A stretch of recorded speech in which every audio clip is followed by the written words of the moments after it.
Dios les bendiga grandemente. Gracias por dar clic a este audio. El día de hoy en nuestra lectura daremos inicio a Carta a los Gálatas. De acuerdo a los conocedores de las cartas del apóstol San Pablo compiladas en el Nuevo Testamento, esta con probabilidad podría ser la primera, si no la segunda carta que él escribió. Es una carta muy intensa y bastante única en su contenido. No encontramos salutaciones ni despedidas al final, como lo hemos venido viendo en nuestras lecturas anteriores, sino más bien su motivación es la defensa del Evangelio de nuestro Señor Jesucristo, ya que la salvación de sus lectores estaba en juego. Al parecer, los Gálatas ya no estaban siguiendo las enseñanzas del apóstol San Pablo, sino que se habían apartado e inclinado hacia un evangelio falso. Al parecer, habían personas infiltradas que estaban pervirtiendo el verdadero evangelio de nuestro Señor Jesucristo, e incluso estaban enseñando que era necesario cumplir con algunas prácticas judías para poder ser salvos, entre ellas, como bien veremos, la circuncisión. Pablo les recuerda que él y el mismo apóstol Pedro, aun siendo judíos circuncidados, tuvieron que creer en nuestro Señor Jesucristo a fin de ser justificados, pues nadie es justificado por prácticas religiosas. Así que esta carta es una defensa fiel del Evangelio, donde se nos enseña que para ser salvos de la ira de Dios y ser justificados, no se necesita agregar nada más al Evangelio de nuestro Señor Jesucristo. La verdadera fe en Él es suficiente para ser justificados. La renovación y las buenas obras, eso viene después como consecuencia de haber sido justificados y salvados por la misericordia de nuestro Dios a través de la obra redentora de nuestro Señor Jesucristo. De acuerdo a los conocedores, tiene una fecha estimada de entre el 48 al 53 después de Cristo. Habiendo dicho eso, damos inicio en el capítulo 1 desde su verso primero. Dice la poderosa palabra de Dios: Pablo, apóstol, no por investidura ni mediación humanas, sino por Jesucristo y Dios Padre, que lo levantó de entre los muertos, y todos los hermanos que están conmigo a las iglesias de Galacia. Que Dios nuestro Padre y el Señor Jesucristo les conceda gracia y paz. Jesucristo dio su vida por nuestros pecados para rescatarnos de este mundo malvado, según la voluntad de nuestro Dios y Padre, a quien sea la gloria por los siglos de los siglos. Amén. Me asombra que tan pronto estén dejando ustedes a quien los llamó por la gracia de Cristo para pasarse a otro evangelio. No es que haya otro evangelio, sino que ciertos individuos están sembrando confusión entre ustedes y quieren tergiversar el evangelio de Cristo.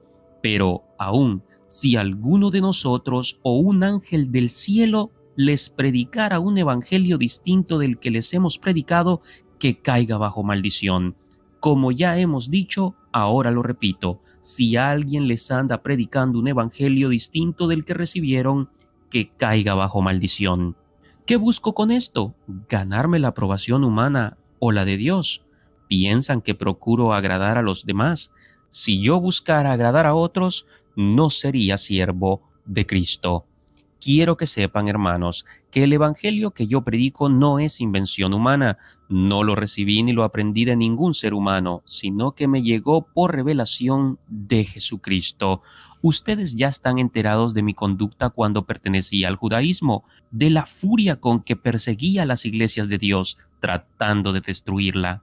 En la práctica del judaísmo, yo aventajaba a muchos de mis contemporáneos en mi celo exagerado por las tradiciones de mis antepasados. Sin embargo, Dios me había apartado desde el vientre de mi madre y me llamó por su gracia.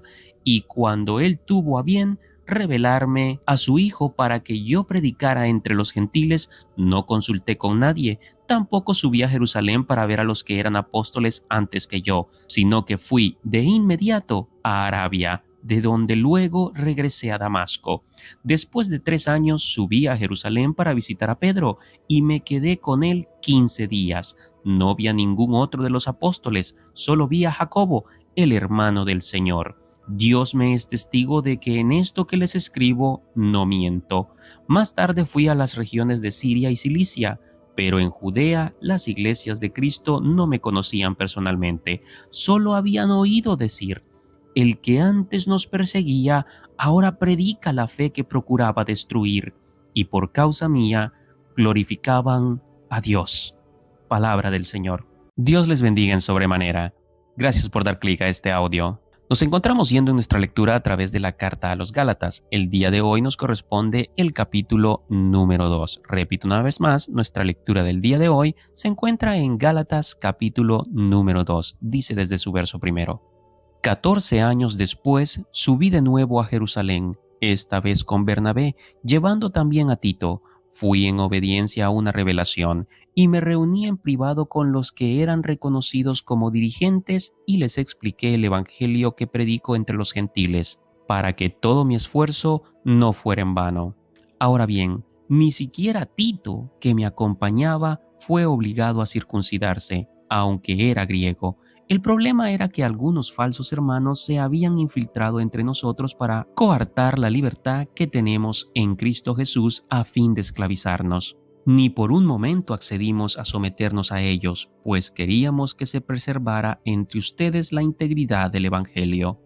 Abrimos paréntesis, amado y amada, y como usted habrá notado, hoy en día se han levantado grupos cristianos que dicen que es necesario circuncidarse, entre otros requisitos para poder ser salvos. Y bueno, nosotros podemos leer claramente cómo nos dice aquí el apóstol Pablo, refiriéndose a los Gálatas, cómo se reunió con los principales líderes de la iglesia de aquel entonces, con los mismísimos apóstoles que caminaron con nuestro Señor Jesucristo. Y nos dice en su verso 3 que pese a estar delante de ellos, ni siquiera Tito, que lo acompañaba, fue obligado a circuncidarse, aunque era griego, es decir, no era circuncidado, pero en ningún momento se le impuso que tenía que hacerlo. Cerramos paréntesis, continuamos en el verso 6.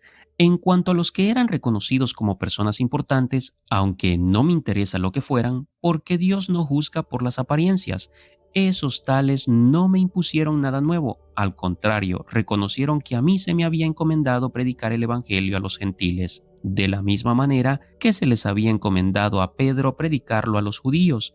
El mismo Dios que facultó a Pedro como apóstol de los judíos me facultó también a mí como apóstol de los gentiles. En efecto, Jacobo, Pedro y Juan, que eran considerados columnas, al reconocer la gracia que yo había recibido, nos dieron la mano a Bernabé y a mí en señal de compañerismo, de modo que nosotros fuéramos a los gentiles y ellos a los judíos. Solo nos pidieron que nos acordáramos de los pobres, y eso es precisamente lo que he venido haciendo con esmero. Verso 11. Pues bien, cuando Pedro fue a Antioquía, le eché en cara su comportamiento condenable. Antes que llegaran algunos de parte de Jacobo, Pedro solía comer con los gentiles, pero cuando aquellos llegaron, comenzó a retraerse y a apartarse de los gentiles por temor a los partidarios de la circuncisión.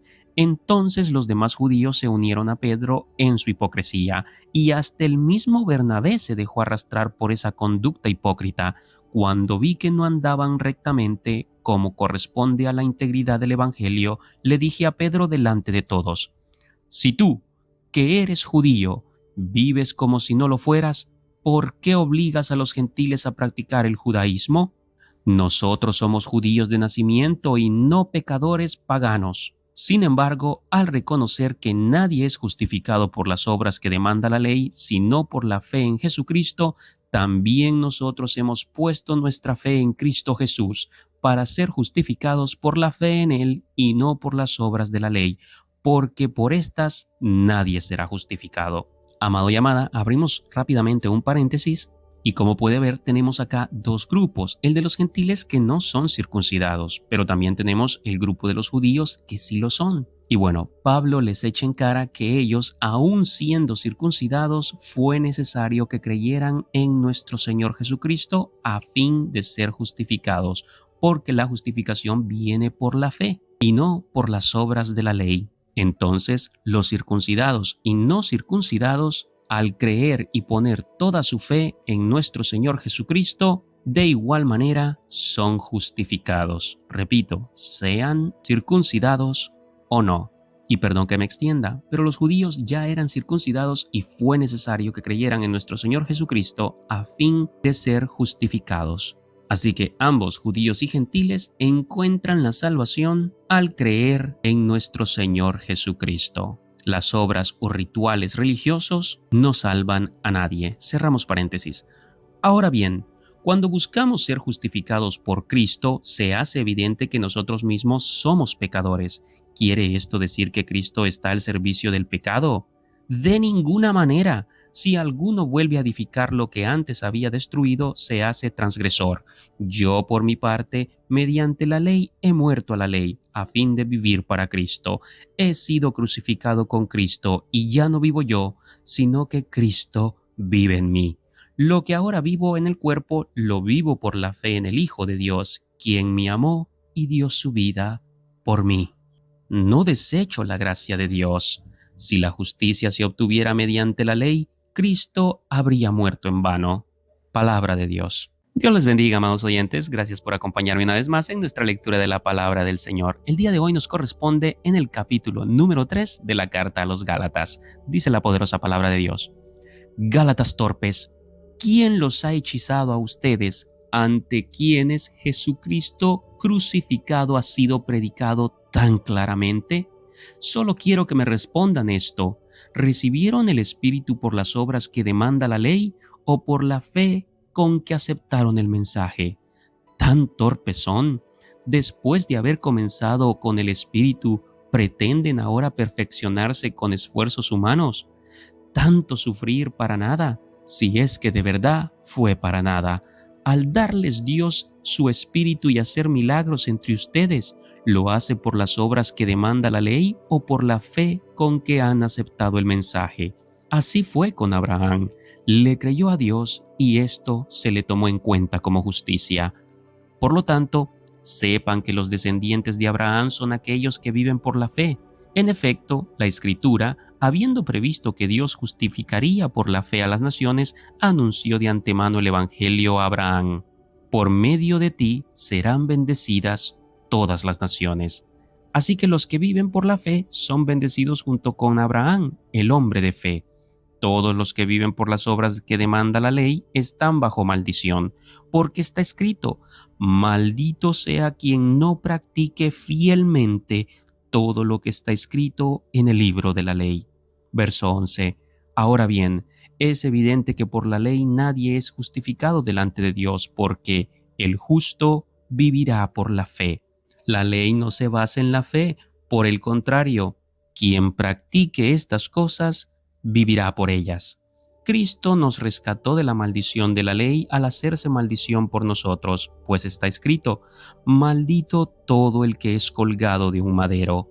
Así sucedió para que, por medio de Cristo Jesús, la bendición prometida a Abraham llegara a las naciones, y para que por la fe recibiéramos el Espíritu según la promesa. Hermanos, voy a ponerles un ejemplo. Aún en el caso de un pacto humano, nadie puede anularlo ni añadirle nada una vez que ha sido ratificado. Ahora bien, las promesas se hicieron a Abraham y a su descendencia. La Escritura no dice «y a los descendientes», como refiriéndose a muchos, sino «y a tu descendencia», dando a entender uno solo, que es Cristo. Lo que quiero decir es esto: la ley que vino 430 años después no anula el pacto que Dios había ratificado previamente. De haber sido así, quedaría sin efecto la promesa. Si la herencia se basa en la ley, ya no se basa en la promesa, pero Dios se la concedió gratuitamente a Abraham mediante una promesa. Abrimos paréntesis, amados y amadas, y es que es una forma muy bella como Pablo nos lo explica. La promesa fue dada a Abraham 430 años antes de que viniera el pacto de la ley. Ahora, cuando vino el pacto de la ley, ¿fue anulada la promesa a Abraham? De ninguna manera. La promesa seguía en pie a Abraham y a su descendencia. Luego vino la ley con su propio propósito, pero no anulaba la promesa que Dios había hecho a Abraham antes que existiera la ley. Cerramos paréntesis, verso 19. Entonces, ¿cuál era el propósito de la ley? Fue añadida por causa de las transgresiones hasta que viniera la descendencia a la cual se hizo la promesa. La ley se promulgó por medio de ángeles, por conducto de un mediador. Ahora bien, no hace falta mediador si hay una sola parte, y sin embargo, Dios es uno solo. Si esto es así, ¿estará la ley en contra de las promesas de Dios? De ninguna manera. Si se hubiera promulgado una ley capaz de dar vida, entonces sí que la justicia se basaría en la ley. Pero la Escritura declara que todo el mundo es prisionero del pecado, para que mediante la fe en Jesucristo lo prometido se les conceda a los que creen. Antes de venir esta fe, la ley nos tenía presos, encerrados hasta que la fe se revelara. Así que la ley vino a ser nuestro guía encargado de conducirnos a Cristo, para que fuéramos justificados por la fe. Pero, ahora que ha llegado la fe, ya no estamos sujetos al guía. Permítame rápidamente un paréntesis, amado y amada. En otras traducciones dice que la ley fue el ayo. Es así como se le llamaba a una persona que el padre de familia contrataba por un salario para que educara e instruyera a su hijo. Pero de una vez éste crecía y había aprendido lo necesario, pues ese ayo o ese guía ya no era necesario. Habiendo dicho eso, permítame darle lectura nuevamente al verso 25, hablando sobre la ley. Pero ahora que ha llegado la fe, ya no estamos sujetos al guía. Palabra de Dios. Dios les bendiga en gran manera. Gracias por acompañarme una vez más en nuestra lectura de la palabra del Señor. El día de hoy nos corresponde en Carta a los Gálatas, capítulo número 4. Repito una vez más, nuestra lectura de hoy se encuentra en Carta del apóstol San Pablo a los Gálatas, capítulo número 4. Dice desde su verso primero: en otras palabras, mientras el heredero es menor de edad, en nada se diferencia de un esclavo, a pesar de ser el dueño de todo. Al contrario, está bajo el cuidado de tutores y administradores hasta la fecha fijada por su padre. Así también nosotros, cuando éramos menores, estábamos esclavizados por los principios de este mundo. Pero cuando se cumplió el plazo, Dios envió a su Hijo, nacido de una mujer, nacido bajo la ley, para rescatar a los que estaban bajo la ley, a fin de que fuéramos adoptados como hijos. Ustedes ya son hijos. Dios ha enviado a nuestros corazones el Espíritu de su Hijo que clama: Abba, Padre. Así que ya no eres esclavo, sino hijo. Y como eres hijo, Dios te ha hecho también heredero. Antes, cuando no conocían a Dios, ustedes eran esclavos de los que en realidad no son dioses. Pero ahora que conocen a Dios, o más bien que Dios los conoce a ustedes, ¿cómo es que quieren regresar a esos principios ineficaces y sin valor? ¿Quieren volverse a ser esclavos de ellos? Ustedes siguen guardando los días de fiesta, meses, estaciones y años. Temo por ustedes que tal vez me haya estado esforzando en vano.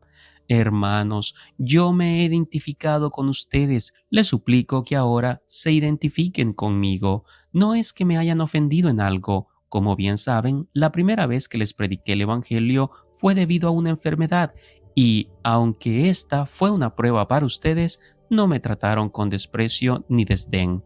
Al contrario, me recibieron como un ángel de Dios, como si se tratara de Cristo Jesús. Pues bien, ¿qué pasó con todo ese entusiasmo? Me consta que, de haber sido posible, se habrían sacado los ojos para dármelos. Y ahora resulta que por decirles la verdad me he vuelto su enemigo. Esos que muestran mucho interés por ganárselos a ustedes no abrigan buenas intenciones. Lo que quieren es alejarlos de nosotros para que ustedes se entreguen a ellos.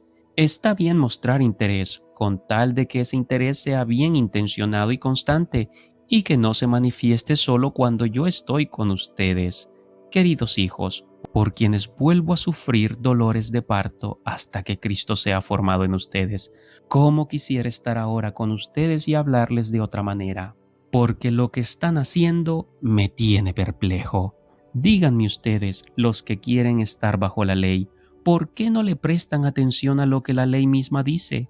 ¿Acaso no está escrito que Abraham tuvo dos hijos, uno de la esclava y otro de la libre?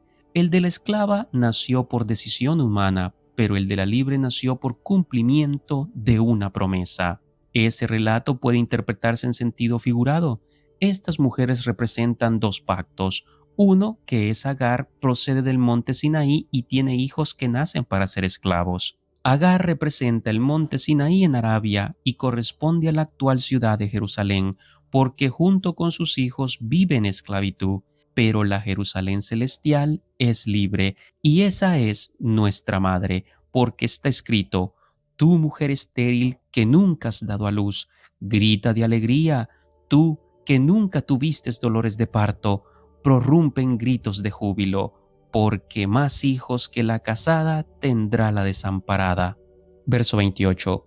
Ustedes, hermanos, al igual que Isaac, son hijos por la promesa, y así como en aquel tiempo el hijo nacido por decisión humana persiguió al hijo nacido por el Espíritu, así también sucede ahora. Pero, ¿qué dice la Escritura? Echa de aquí a la esclava y a su hijo. El hijo de la esclava jamás tendrá parte en la herencia con el hijo de la libre. Así que, hermanos, no somos hijos de la esclava, sino de la libre. Palabra de Dios. Muchas bendiciones de lo alto. Gracias por acompañarme una vez más en nuestra lectura de la palabra del Señor. El día de hoy nos corresponde en la carta a los Gálatas, capítulo número 5. Repito una vez más, carta del apóstol San Pablo a los Gálatas, capítulo número 5. Dice desde su verso primero: Cristo nos libertó para que vivamos en libertad. Por lo tanto, manténganse firmes y no se sometan nuevamente al yugo de esclavitud. Escuchen bien, yo, Pablo, les digo que si se hacen circuncidar, Cristo no les servirá de nada. De nuevo declaro que todo el que se hace circuncidar está obligado a practicar toda la ley. Aquellos de entre ustedes que tratan de ser justificados por la ley han roto con Cristo, han caído de la gracia. Nosotros, en cambio, por obra del Espíritu y mediante la fe, guardamos con ansias la justicia, que es nuestra esperanza. En Cristo Jesús de nada vale estar o no circuncidados, lo que vale es la fe que actúa mediante el amor. Ustedes estaban corriendo bien. ¿Quién los estorbó para que dejaran de obedecer a la verdad? Tal instigación no puede venir de Dios, que es quien los ha llamado. Un poco de levadura fermenta toda la masa. Yo, por mi parte, confío en el Señor que ustedes no pensarán de otra manera. El que los está perturbando será castigado, sea quien sea. Hermanos, si es verdad que yo todavía predico la circuncisión, ¿por qué se me sigue persiguiendo? Si tal fuera mi predicación, la cruz no ofendería tanto. Ojalá que esos instigadores acabaran por mutilarse del todo. Les hablo así, hermanos, porque ustedes han sido llamados a ser libres. Pero no se valgan de esa libertad para dar rienda suelta a sus pasiones. Más bien, sírvanse unos a otros con amor. En efecto, toda la ley se resume en un solo mandamiento: ama a tu prójimo como a ti mismo. Pero si siguen mordiéndose y devorándose, tengan cuidado, no sea que acaben por destruirse unos a otros. Así que les digo, vivan por el Espíritu y no seguirán los deseos de la naturaleza pecaminosa, porque ésta desea lo que es contrario al Espíritu y el Espíritu desea lo que es contrario a ella. Los dos se oponen entre sí, de modo que ustedes no puedan hacer lo que quieren, pero si los guía el Espíritu, no están bajo la ley. Las obras de la naturaleza pecaminosa se conocen bien: inmoralidad sexual, impureza y libertinaje, idolatría y brujería, odio, discordia, celos, arrebatos de ira, rivalidades, disensiones, sectarismo y envidia, borracheras, orgías y otras cosas parecidas. Les advierto ahora, como antes lo hice, que los que practican tales cosas no heredarán el reino de Dios. En cambio, el fruto del Espíritu es amor, alegría, paz, paciencia, amabilidad, bondad, fidelidad, humildad y dominio propio. No hay ley que condene estas cosas. Los que son de Cristo Jesús han crucificado la naturaleza pecaminosa con sus pasiones y deseos. Si el Espíritu nos da vida, andemos guiados por el Espíritu. No dejemos que la vanidad nos lleve a irritarnos y a envidiarnos unos a otros. Palabra de Dios. Dios les bendiga, amados oyentes. Bienvenidos a nuestra lectura de la palabra del Señor. El día de hoy nos corresponde en la carta del apóstol San Pablo a los Gálatas. Repito una vez más, carta a los Gálatas, capítulo 6, que por cierto es el último. En nuestra próxima lectura estaremos dando inicios a carta a los Efesios. Espero pueda acompañarme. Habiendo dicho eso, carta del apóstol San Pablo a los Gálatas, capítulo número 6. Dice la poderosa palabra de Dios: Hermanos, si alguien es sorprendido en pecado, ustedes que son espirituales deben restaurarlo con una actitud humilde, pero cuídense cada uno porque también pueden ser tentados. Ayúdense unos a otros a llevar sus cargas y así cumplirán la ley de Cristo. Si alguien cree ser algo cuando en realidad no es nada, se engaña a sí mismo. Cada cual examine su propia conducta y si tiene algo de qué presumir, que no se compare con nadie, que cada uno cargue con su propia responsabilidad. El que recibe instrucción en la palabra de Dios comparta todo lo bueno con quien le enseña. No se engañen. De Dios nadie se burla, cada uno cosecha lo que siembra. El que siembra para agradar a su naturaleza pecaminosa, de esa misma naturaleza cosechará destrucción. El que siembra para agradar al Espíritu, del Espíritu cosechará vida eterna. No nos cansemos de hacer el bien, porque a su debido tiempo cosecharemos si no nos damos por vencidos. Por lo tanto, siempre que tengamos la oportunidad, hagamos bien a todos, y en especial a los de la familia de la fe. Miren que les escribo de mi puño y letra, y con letras bien grandes. Los que tratan de obligarlos a ustedes a circuncidarse lo hacen únicamente para dar una buena impresión y evitar ser perseguidos por causa de la cruz de Cristo. Ni siquiera esos que están circuncidados obedecen la ley. Lo que pasa es que quieren obligarlos a ustedes a circuncidarse para luego jactarse de la señal que ustedes llevarían en el cuerpo. En cuanto a mí, jamás se me ocurra jactarme en otra cosa sino en la cruz de nuestro Señor Jesucristo, por quien el mundo ha sido crucificado para mí, y yo para el mundo. Para nada cuenta estar o no estar circuncidados, lo importante es ser parte de una nueva creación. Paz y misericordia desciendan sobre todos los que siguen esta norma y sobre el Israel de Dios. Por lo demás, nadie me cause más problemas, porque yo llevo en el cuerpo las cicatrices de Jesús. Hermanos, que la gracia de nuestro Señor Jesucristo sean con el espíritu de cada uno de ustedes. Amén.